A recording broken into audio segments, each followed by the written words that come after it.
Hey, in today's video, I'm talking about 5 medications that destroy your gut. And these medications are some of the most widely prescribed medications. And in some cases, they can be life-saving. But about 95% of the time, they shouldn't be prescribed and they cause more problems in the body. And so in general, I'm not anti-medication. I think that medications have a very important place and can be life-saving in certain circumstances. Thank God we've got certain medical technology, and thank God we have these particular 5 medications. However, medications oftentimes actually cause a lot more problems than they help solve. And there's a number of reasons for that. Number one is they never actually address the root cause. So if a trash company is dumping trash in a river, and that trash is going down the river, and then the people at the bottom are just pulling the trash out, right? So they're pulling out the trash to try to clean their water. They're never actually getting to the root cause. They're addressing a symptom, right? You got to go upstream and actually stop the trash company from dumping the trash in the water.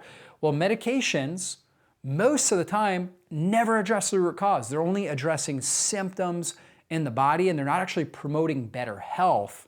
They're just helping the individual deal with the symptoms or deal with maybe a crisis.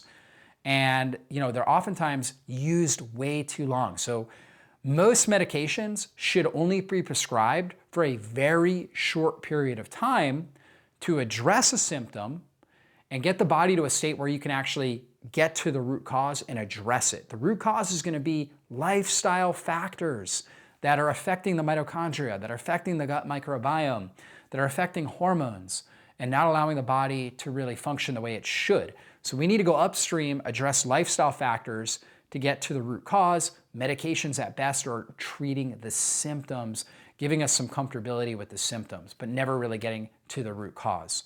Okay, so that's number 2. Number 3 is that oftentimes the medications aren't even effective, right? They're not even going to actually affect the symptom, right? For that individual, they don't notice any difference when they're taking the medication, right? But they're still told to take it. And then number 4 is, oftentimes, these medications are never studied when they're taken together. So oftentimes the individual is taking 3 or 4 medications, and some of those medications are actually counteracting what other medications are doing. And so, they're actually causing more problems. It's this polypharmacy approach where we've got all these medications affecting different physiological processes, and some of them are actually compounding and creating more problems in the body. So medications are typically not the answer. They're certainly not the answer long-term for most people. They can be a solution for some people short-term. Now, here are the 5 medications that you need to really watch out for. Number 1 are NSAIDs, non-steroidal anti-inflammatory drugs. These are the most common ones out there that are purchased. You typically don't even need a prescription. We're talking about things like ibuprofen, aspirin, right? These medications actually stop prostaglandin production in the gut. And they also lower stomach acid production, and they increase our risk of developing some sort of a stomach ulcer or intestinal ulcer. They also damage the mitochondria, and they poison the mitochondria within the enterocytes of the intestines, which causes lowered mitochondrial energy production, which leads to gut dysbiosis and increases the permeability of the gut, causing leaky gut, like we talk about so often as a root cause factor for chronic inflammation in the body. So when we're taking these NSAIDs, we might get some symptomatic relief. Our headaches might feel better, pains, aches may feel better, but we're actually causing more damage to our gut, leading us to worsening conditions like even chronic inflammatory conditions, autoimmune conditions down the road. So NSAIDs, definitely something you gotta be careful with. So many people are abusing these drugs. They're taking them every single day. I remember growing up when I was playing baseball, as a baseball player, as a pitcher, my arm would get sore. And my coach, and he was well-meaning, he said, take ibuprofen, take 3 or 4 ibuprofen every day. Well, you know what? As a 17, 18-year-old young man, I thought, hey, the ibuprofen, it's helping. It makes my arm feel better. I'm gonna take more. So I ended up taking 8, 9 ibuprofen a day to help relieve the soreness in my arm. And I really believe that was one of the triggers for me developing irritable bowel syndrome. I think it really had a detrimental effect on my gut. I don't blame my coach. He was well-meaning, trying to help me, but that was the information he got. And that's the information so many people get, and they're abusing these drugs. So that's number 1, NSAIDs. Number 2 is gonna be antibiotics, right? Now, antibiotics can be life saving if you have got a life-threatening bacterial infection in your lungs and you've got pneumonia, you've got encephalitis, you've got meningitis. Thank God we have antibiotics. But you know what? That's only 2% of the time that antibiotics are prescribed. 98% of the time, it's oftentimes prophylactic, right? Like for example, prophylactic means they're trying to do it as a preventative measure. Like if you get a dental procedure, they're gonna give you antibiotics. The reason why is they're trying to prevent against some sort of major infection. But the chance of you getting a major infection after a dental procedure are actually very, very slim. Whereas when you take those antibiotics, they're gonna destroy your gut microbiome, they're gonna drive up inflammation in the gut, they're gonna create bacterial resistant, pathogenic strains of bacteria. It's gonna cause a lot of different issues.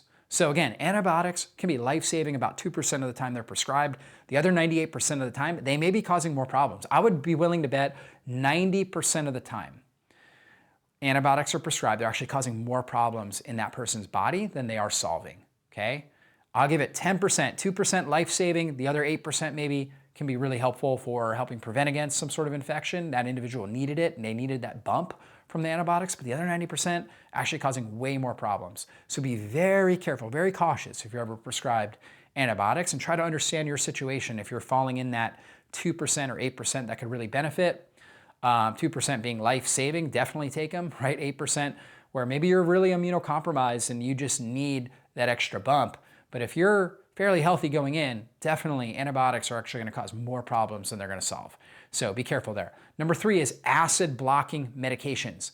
Medications people take for heartburn. These are some of the most dangerous medications. Why? Because you need good stomach acid production in order to sterilize your food, in order to absorb key nutrients. You need it to absorb protein and amino acids. You need it to absorb iron, zinc, magnesium, vitamin A, so much zinc, right? So many critical nutrients that you need for healthy immune function, for healthy overall function. Vitamin B12 as well. Really important that we get enough stomach acid production to absorb B12. And I see so many people with B12 deficiencies, zinc deficiencies, deficiencies in key minerals, calcium, magnesium, not absorbing protein well because they're not producing enough stomach acid. And oftentimes they're on these PPI, proton pump inhibitor medications, things like, for example, Prilosec and Nexium, right? These are drugs that block stomach acid production.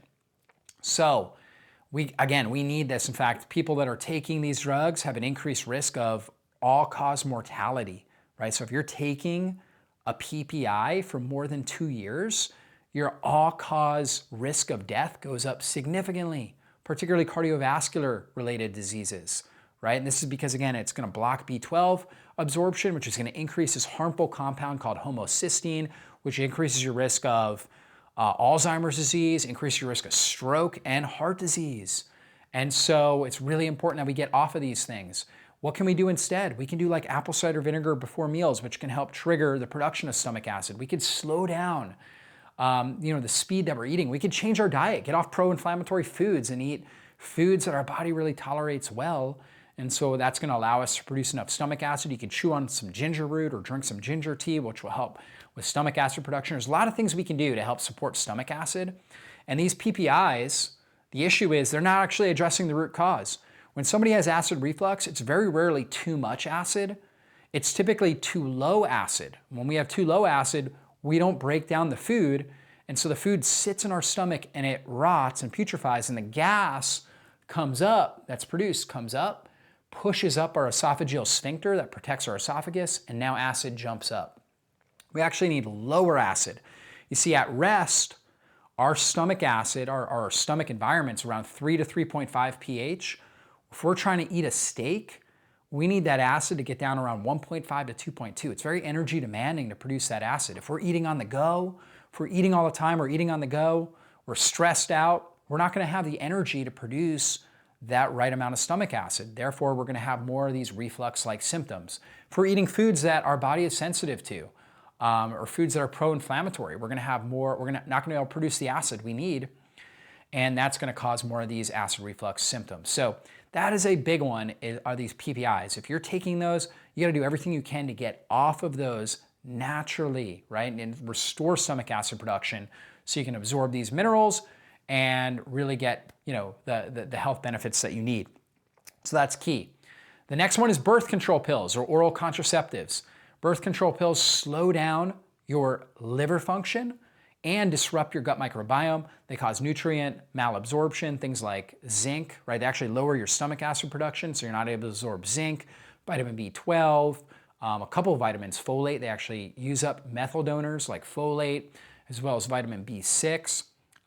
They also can cause protein, amino acid deficiencies, magnesium deficiencies. So they cause a number of different deficiencies, slow down liver function, and distort the gut microbiome. So birth control pills, really problematic. Another thing that we want to do everything we can to avoid. And finally, the last one is steroids. Steroids are obviously used particularly with people with autoimmune conditions or people that have just major inflammation or an infection. And their job is to suppress the immune system so the person feels better. They have less of an inflammatory reaction. And that might make the person feel better, but long term, if we're on those steroids, it actually aggravates the immune system and we get an aggravated inflammatory response. And we know steroids actually create more permeability in the gut. So larger proteins are able to seep across the bloodstream, driving up inflammation in the body, distorts the gut microbiome, and weakens the overall immune system, creates an unbalanced and weak immune response, which increases our risk of all different types of chronic diseases. So steroids, again, can be wonderful short-term, very detrimental if we're taking them long-term. If you're taking them for more than, let's say, a week, right, can be really, really detrimental for your body. So again, to summarize, I'm not anti-medication. I think medications definitely have a place. They save lives every day in hospitals all over the world. However, 95% of the time, these medications should not be prescribed. At least 90% should not be prescribed, and they're actually causing more harm than good. And so you've got to figure out for yourself if the medications are actually going to cause beneficial effects, right, or not. If you're in a very acute symptomatic crisis, I would say take the medication. But if you're not, I would strongly consider not taking the medication and really instead trying to address the root cause factors for why you're having whatever condition you're having and things that you can do to help support your overall immune system, support your mitochondrial health, and support your overall health and vitality.